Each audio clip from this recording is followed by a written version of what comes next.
Hello students, आज हम सबसे पहले क्लास 11th की फ़िज़िक्स का मैथमेटिकल टूल्स पढ़ने जा रहे हैं। ये मैथमेटिकल टूल्स पूरी फ़िज़िक्स में बहुत ज़्यादा यूज़फुल है। ये आपको सब कुछ बेसिक के बारे में आना चाहिए। अगर ये आपको क्लियर इजीली हो जाता है तो आपको फ़िज़िक्स भी इजी लगेगी। तो सबसे पहले मैं बेटे बात कर रहा हूँ मैथमेटिकल टूल्स की। केवल जो फ़िज़िक्स से रिलेटेड फॉर्मूलेज हैं वो आपको डिस्कस कर रहा हूँ। जो ग्राफ हमें बनाने हैं काइनेमेटिक्स में, लॉज ऑफ मोशन में, वो इन्हीं बेसिक से ही आपके क्लियर होंगे। तो थोड़ा सा समझेंगे। मैं बात कर रहा हूँ मैथमेटिकल टूल्स की। देखिए ज़रा, सबसे पहले मैथमेटिकल टूल में एक नया फार्मूला की बात करेंगे, बोलते हैं बाइनोमियल थ्योरम। डालेंगे बाइनोमियल थ्योरम। बेटा बाइनोमियल थ्योरम में पहले समझेंगे हम ये समझेंगे कि फैक्टोरियल n जो होता है ना, वो होता है n-1, n-2 अप टू 3, 2, 1। यानी कि कोई भी अगर हम फैक्टोरियल ब्रेक करेंगे, थोड़ा मैथ्स का पार्ट है लेकिन आपको आना चाहिए, तो हम उसको क्या ब्रेक करते हैं, पहले वो नंबर, फिर उसके बाद उसकी मल्टीप्लिकेशन में उससे वन लेस नंबर, फिर वन लेस नंबर, फिर one less number up to 1। For an example मैंने बोला 3 फैक्टोरियल हमें निकालना है, तो 3, 2 इंटू 1।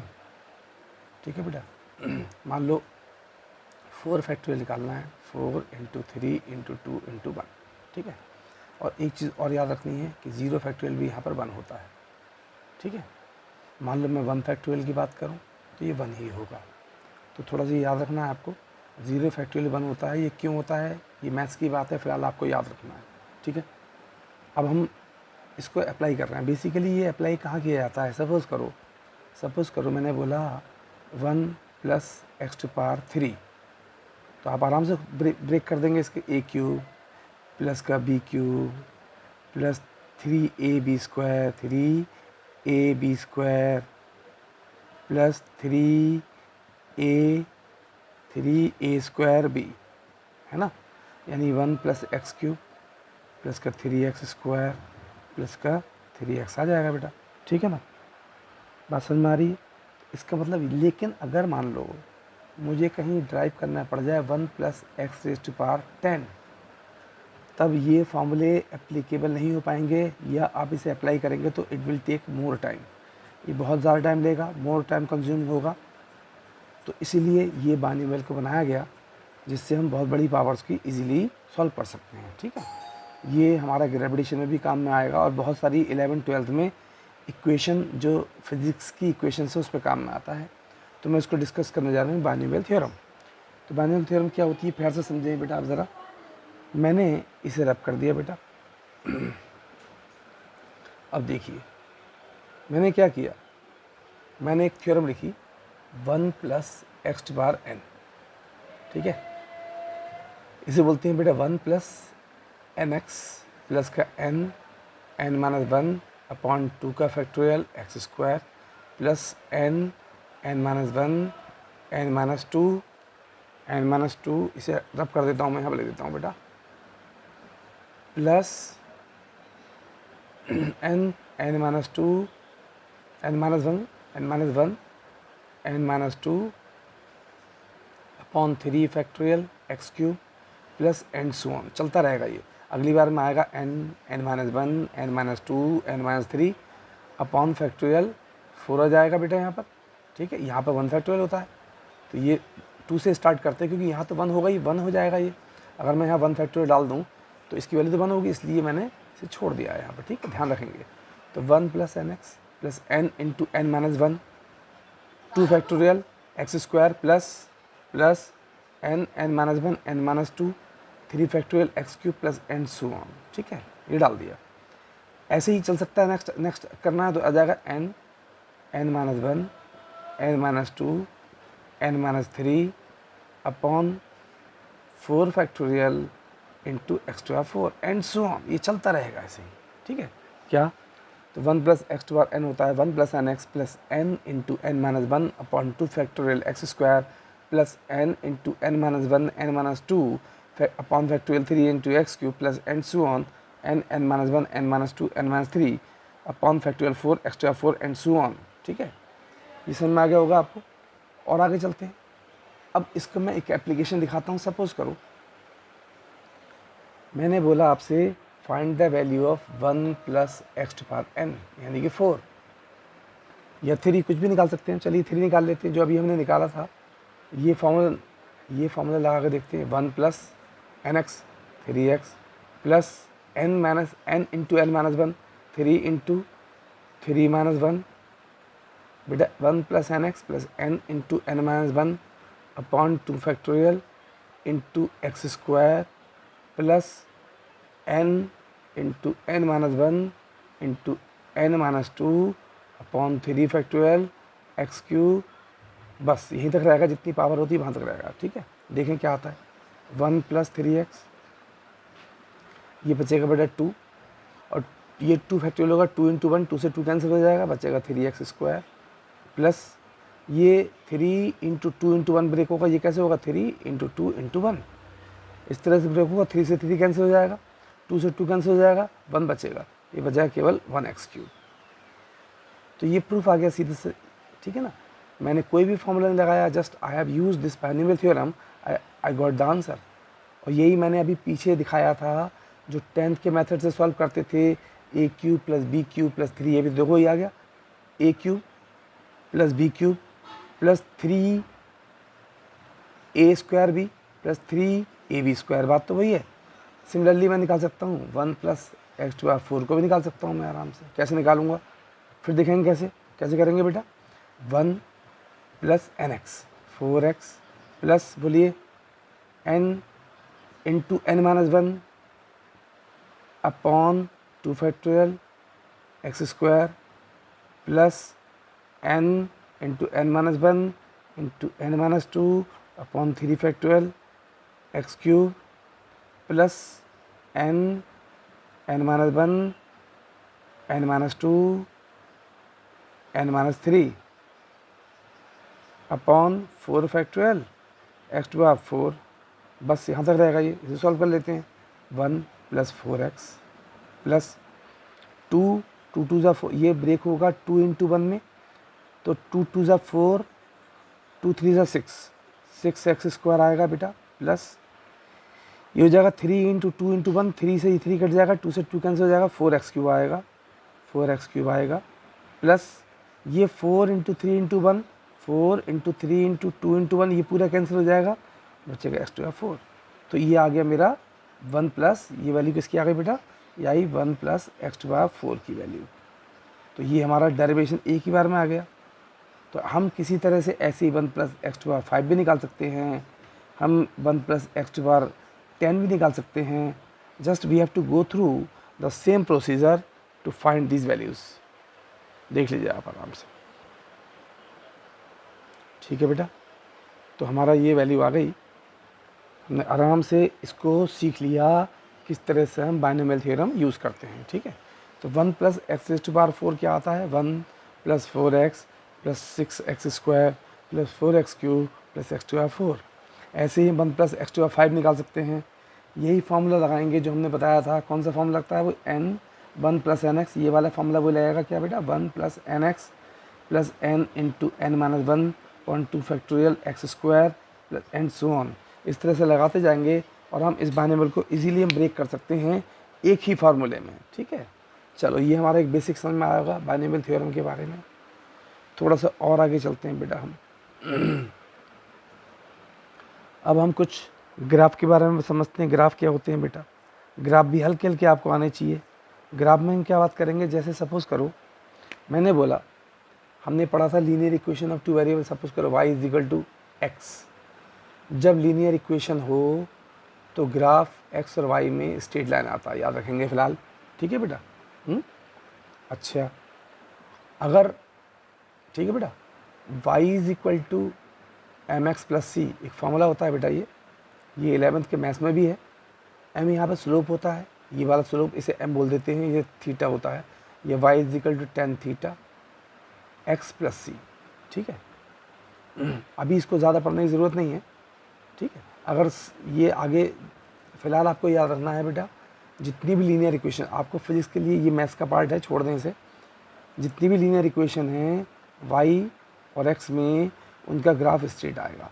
ठीक है, बस समझ आया? तो वाई और एक्स में ग्राफ इस तरह से आएगा बेटा।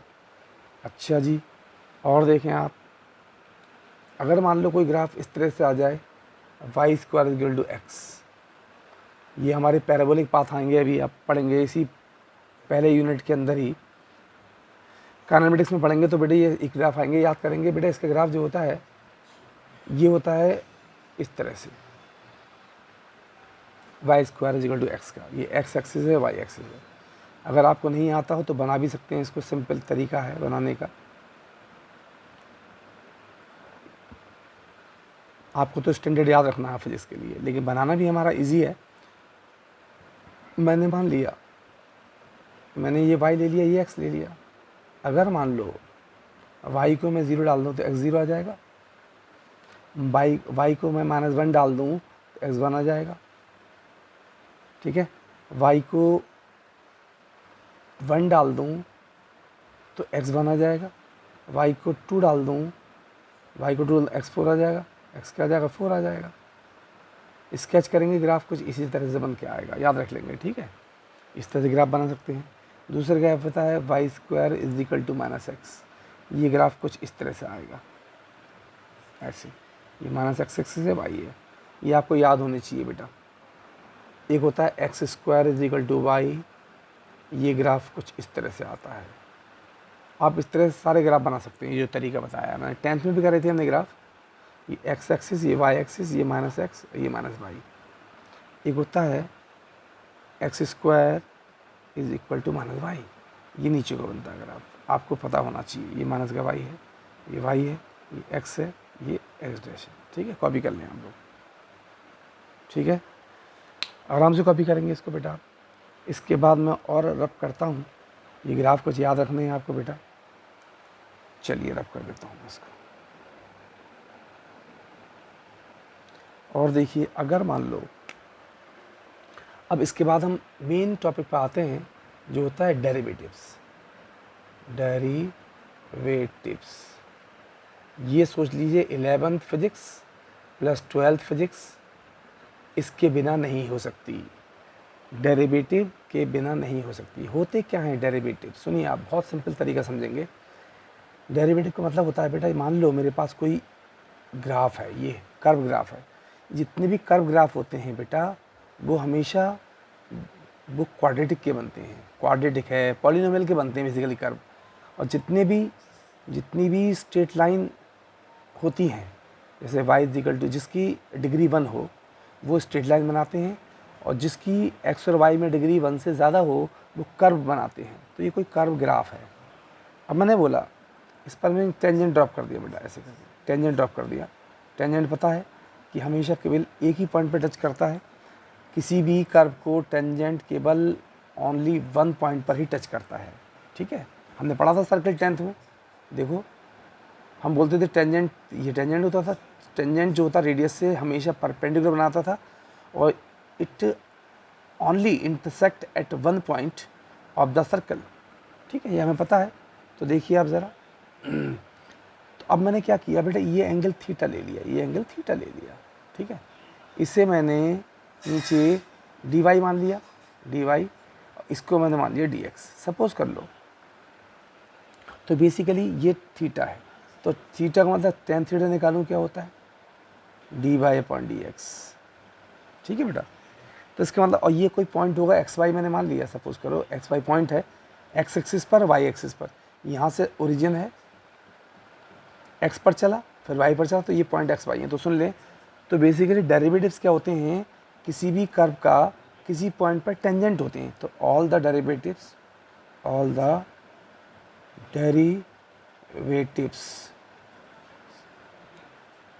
Are the tangent to a curve at any point. यानी कि जो भी डेरिवेटिव्स होते हैं वो किसी भी कर्व का किसी पर्टिकुलर पॉइंट पर टेंजेंट होते हैं। और इसका स्लोप होता है थीटा। तो ये पढ़ा था हमने, परपेंडिकुलर और बेस, नीचे होता था बेस। अगर मान लो, सोचो ज़रा, मान लो ये डी वाई हो, ये डी एक्स हो और ये थीटा हो, तो टेन थीटा कैसे निकालते हैं, d y by d x, तो इसे बोलते हैं स्लोप। तो यहाँ पर टेन थीटा जो होता है बेटा, वो हमेशा कहलाता है स्लोप। याद कर लेंगे इसको हम, पूरी फिजिक्स में टेन थीटा को स्लोप बोलेंगे हम, ठीक है। अब इसको थोड़ा मैंने मैथमेटिकल बताया, लेकिन इसका एक और भी मतलब, इसको हम अंडरस्टैंड करने के लिए ये बोल सकते हैं, मैं इसे रब कर दूं, ठीक है बेटा, इसे रब कर देता हूँ। हम ये भी बोल सकते हैं, सपोज़ करो कि हम डेरिवेटिव का मतलब होता है कि किसी भी ऑब्जेक्ट के छोटे छोटे पार्ट करना, किसी भी ऑब्जेक्ट के छोटे छोटे पार्ट करने को डेरिवेटिव बोलते हैं। हालांकि ये बात सही नहीं है ना, बस केवल आपको समझाने के लिए बोल रहा हूँ। आप ये समझें कि किसी, मान लिए ये मेरे पास एक बड़ी लाइन है, इसके छोटे छोटे पार्ट को मैं बोलूँगा डेरिवेटिव, ठीक है, समझ में आ रही है। चलिए अभी हम करेंगे आगे इसको, तो हम डेरिवेटिव की बात करते हैं, तो उसको रिप्रेजेंट करने का तरीका है, बेसिकली दो चीज़ें हैं। y is equal to, suppose करो x प्लस 2, मैंने एक इक्वेशन ली, इसमें दो चीज़ें हैं, x और y है। अगर मैं इसके ग्राफ स्केच करूँगा, इसका ग्राफ स्केच करूँगा, बल्कि y जोड़ x ही ले लो सिंपल, तो सपोज करो x जाएगी इक्वेशन, ये x है, ये y है। अब सुने आप, बेसिकली बेटा x जो कहलाती है इंडिपेंडेंट एक्सिस कहलाती है, इंडिपेंडेंट एक्सिस, ये पता होना चाहिए। और y कहलाती है डिपेंडेंट। कहने का मतलब क्या है कि इंडिपेंडेंट मतलब होता है, मान लो मैंने आपसे कोई क्वेश्चन पूछा, मैंने बोला भाई अगर मैं x को 1 ले लूँ तो y कितना होगा, तो x को 1 ले लूँ, यानी कि मैंने क्वेश्चन किया था। तो जो क्वेश्चंस जो किए जाते हैं वो x एक्सिस पे किए जाते हैं, आंसर मिलते हैं y एक्सिस पर, तो यानी कि क्वेश्चन तो इंडिपेंडेंट हो गया, मैं कुछ भी पूछ सकता हूँ, लेकिन आपको आंसर मेरे क्वेश्चन के अकॉर्डिंग ही देना है, इसलिए आपका रिजल्ट जो y पर होगा वो डिपेंड करेगा x पर। तो हमेशा ये डिपेंडेंट एक्सिस होती है, ये इंडिपेंडेंट होती है, ठीक है। तो ये दोनों बेसिकली वेरी करते हैं। इसका मतलब क्या हुआ, x और y कहलाते हैं वेरिएबल। ये वेरिएबल क्यों, देखिए ज़रा, यहाँ पर x कुछ और है, y कुछ और है, इसे और बढ़ा दो, यहाँ पे x कुछ और है और y कुछ और है, तो इसलिए बोलते हैं ये क्या कहलाते हैं, वेरिएबल। क्या कहलाते हैं, वेरिएबल। जो चेंज होते रहे हैं उन्हें वेरिएबल बोलते हैं। एक चीज़ होती है कांस्टेंट, क्या होती है बेटा, कांस्टेंट। वेरिएबल समझ में आ रहा है, x और y क्या कहलाते हैं, वेरिएबल। और 1 2 3 A B, ठीक है, C, यहाँ पर सब कांस्टेंट कहलाते हैं, ठीक है। क्या कहलाते हैं, कांस्टेंट, यानी कि ये चेंज नहीं हो सकते, केवल x y को ही वेरिएबल मानते हैं। 1 को मैं, 1 जो है ना बेटा, 1 हमेशा 1 ही रहेगा, 1 can not be change. x की वैल्यू तो मैं बढ़ सकता हूँ, x की जगह मैं रख दिया a, x की 1 रख दिया, x की 2 रख दिया, ये वैल्यू यहाँ रख सकते हैं, लेकिन ये जो है ना बेटा वैल्यूज़ हैं ये फिक्स रहती हैं, तो इन्हें बोलते हैं कांस्टेंट। फिजिक्स में इसे कांस्टेंट बोला जाता है, ABC 1 2 3 पाई सब कांस्टेंट कहलाती हैं वैल्यूज़, ठीक है। चलिए अब इसके बाद मैं बात कर रहा हूँ डेरिवेटिव के बारे में। तो डेरिवेटिव हमेशा वेरिएबल का होता है, यानी कि वेरिएबल जो चीज़ बढ़ या घट सकती है उसको ही हम छोटे से पार्ट में चेंज करते हैं। जैसे इसके कुछ फॉर्मूला याद करेंगे आप। पहला फॉर्मूला है d/dx, ये प्रेजेंटेशन है डेरिवेटिव का। मैंने बोला कोई टर्म है x बार n, ये कोई बहुत बड़ी टर्म है, मैंने मान ली n कोई नंबर है, ठीक है, ये कोई इंटीजर है, क्या है, इंटीजर है, ठीक है। तो इसका मैंने बोला इसका डेरिवेटिव करो, यानी कि इसको ब्रेक करो, तो अब बोलोगे इसका फॉर्मूला, ये n जो है ना इसका कोफिशिएंट बन जाता है n x/n-1। दूसरा फॉर्मूला देखेंगे अब आप, ये याद करना है आपको, एज इट इज़ मैथ्स का पार्ट है लेकिन आपको याद करना पड़ेगा। d/dx ऑफ साइन x होता है cos x, d/dx of cos x होता है minus sine x, d/dx of tan x होता है sec square x, d/dx of e to बार x होता है e टू बार x। e क्या है, एक्सपोनेंशियल है, फ़िलहाल अभी आपको इसकी टेंशन लेने की ज़रूरत नहीं है, जब मैं आगे आएगा तो बताता चलूँगा इस आपको क्या है, ठीक है। थर्ड, फोर्थ, फिफ्थ, सिक्स्थ देखिए, डेरिवेटिव ऑफ लॉग एक्स, ये होता है 1/x, ऑन बेस ई होता है ये। अभी फ़िलहाल आपको याद रखना ये लॉग क्या होता है, ये अभी आपको केमिस्ट्री में ही पता चलेगा, और मैं इसका मैथ्स का क्लास भी एक कहोगे तो ले दूंगा, इसका भी लॉग का कहाँ यूज़ होता है, ठीक है। अभी फ़िलहाल आप समझें लॉग एक्स जो होता है, अगर मैं उसको ब्रेक करूँगा तो 1/x आएगा, e⁻x को ब्रेक करेंगे वही रहेगा, 10x को ब्रेक करूँगा तो sec²x आएगा। ब्रेक करना है इसको, ये ब्रेक कर रहे हैं, cos x का ब्रेक होने के बाद -sin x आता है, एंड सो ऑन। फिर 2 फॉर्मूले और हैं बेटा इसके,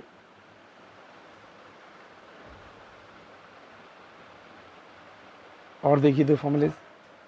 एट्थ देखिए, अगर 2 फंक्शनों में प्रोडक्ट करना हो, फर्स्ट और सेकंड देखे हो फंक्शन, जैसे मैंने बोल दिया कोई भी एक फंक्शन ये, एक फंक्शन ये, इनकी मल्टीप्लाई करनी है और उनको ब्रेक करना है, तो इसका फॉर्मूला होता है first derivative of second plus second derivative of first. Copy कर लें आप लोग। और एक लास्ट फॉर्मूला है, ये होता है बेटा d/dx ऑफ डिवीज़न। अगर डिवीज़न है, चलिए मैं इसको रब कर देता हूँ ऊपर, यहाँ कर देता हूँ इसको। मैंने बोला था, एक तो बताया था derivative of product of 2 functions, बहुत इंपॉर्टेंट फॉर्मूला है बेटा। First derivative of second plus second derivative of first, एक होता है derivative first upon second, second function derivative of first function minus का first function derivative of second function upon second function का whole square. ये आपके formulas जो हैं वो आपको पूरी फिजिक्स में लगेंगे, पूरी फिजिक्स में लगेंगे बेटा। इनको आगे मैं बताऊंगा, डिस्कस करूंगा। फ़िलहाल आप इन्हें कॉपी कर लें बेटा, आराम से कॉपी कर लें इसको।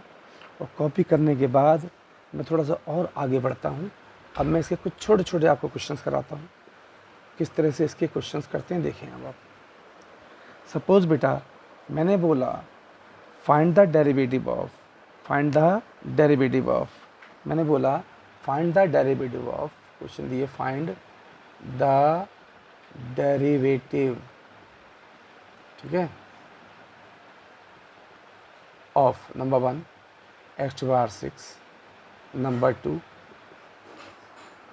1/x³, नंबर 3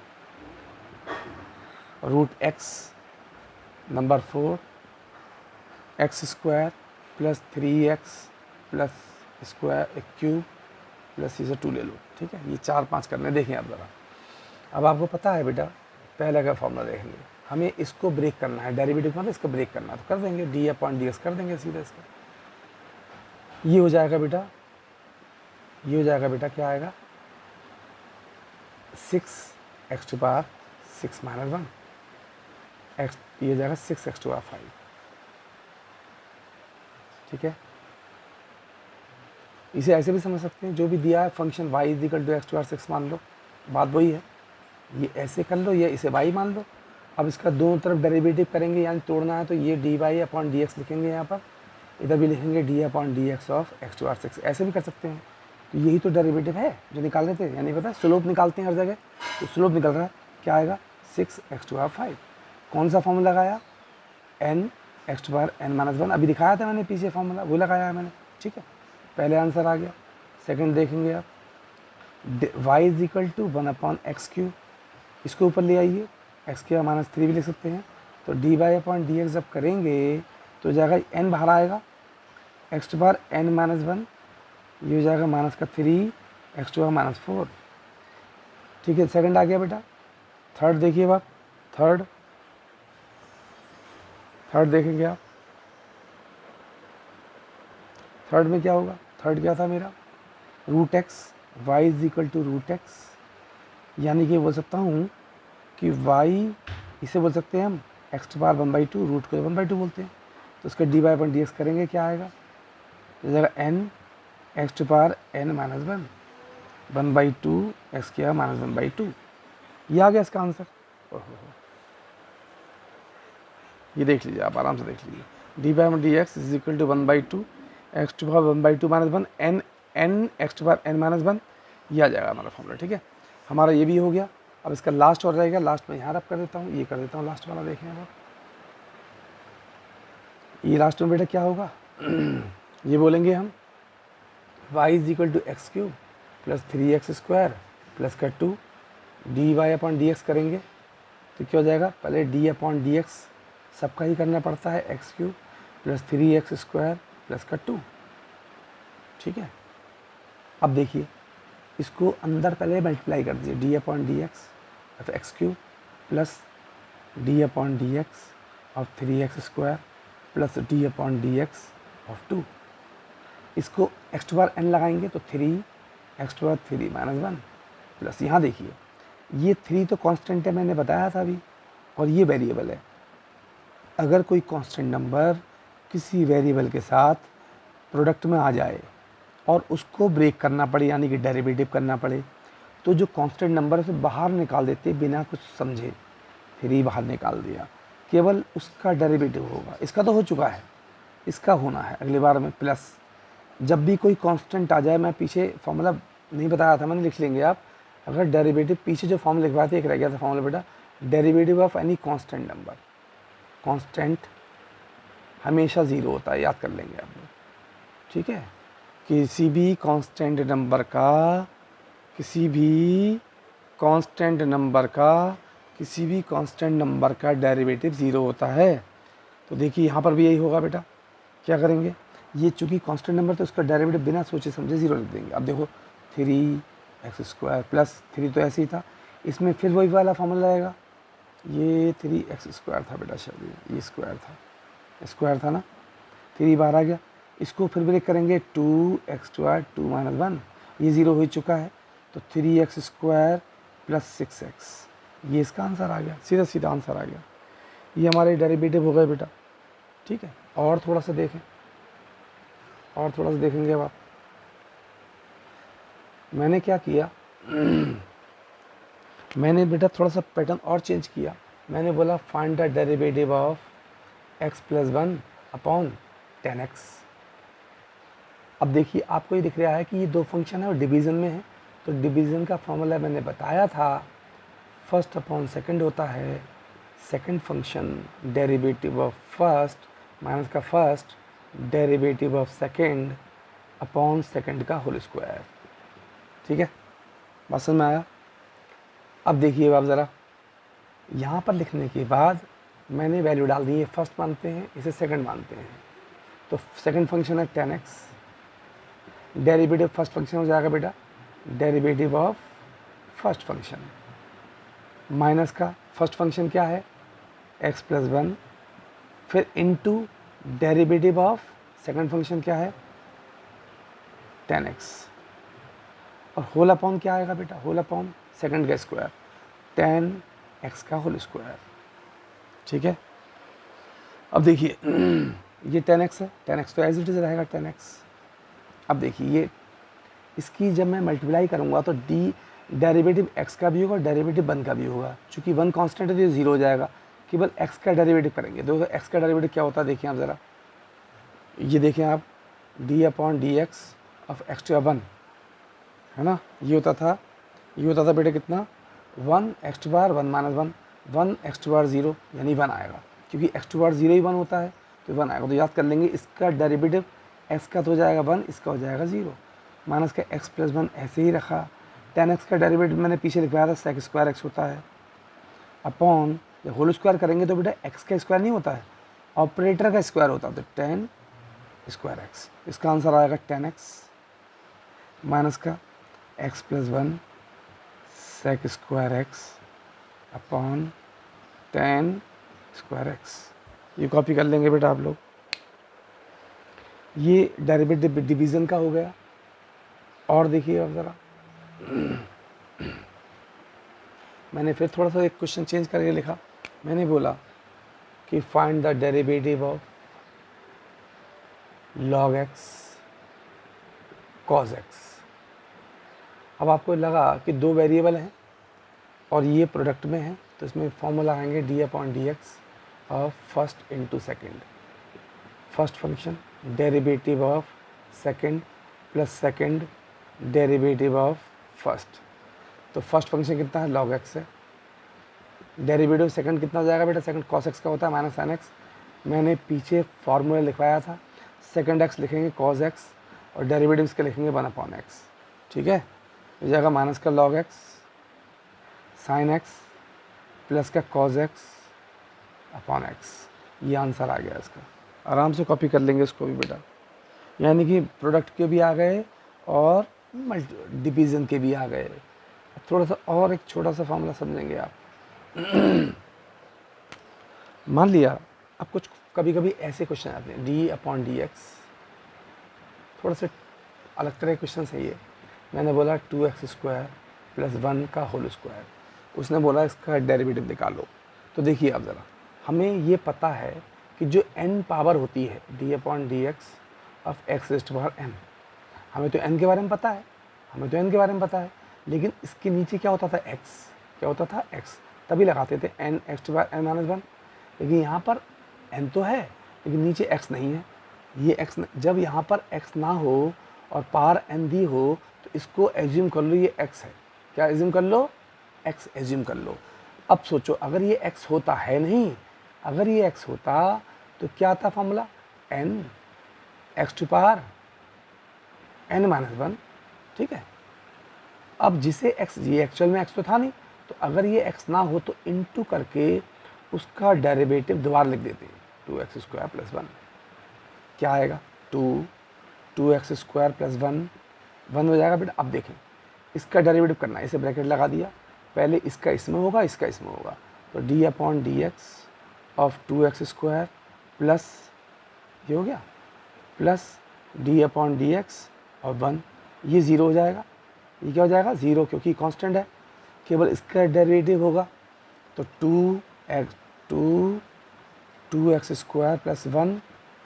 अब देखिए इसका डेरिवेटिव कैसे करेंगे, मैंने बताया था वेरिएबल के साथ कोई कांस्टेंट नंबर आ जाए तो कांस्टेंट को बाहर निकाल देते हैं। अब केवल इसका ही डेरिवेटिव होगा तो हो जाएगा बेटा 2x² प्लस 1। ये हो जाएगा 2 तो ऐसे ही रहेगा, इसका हो जाएगा 2x टू पावर 2 - 1।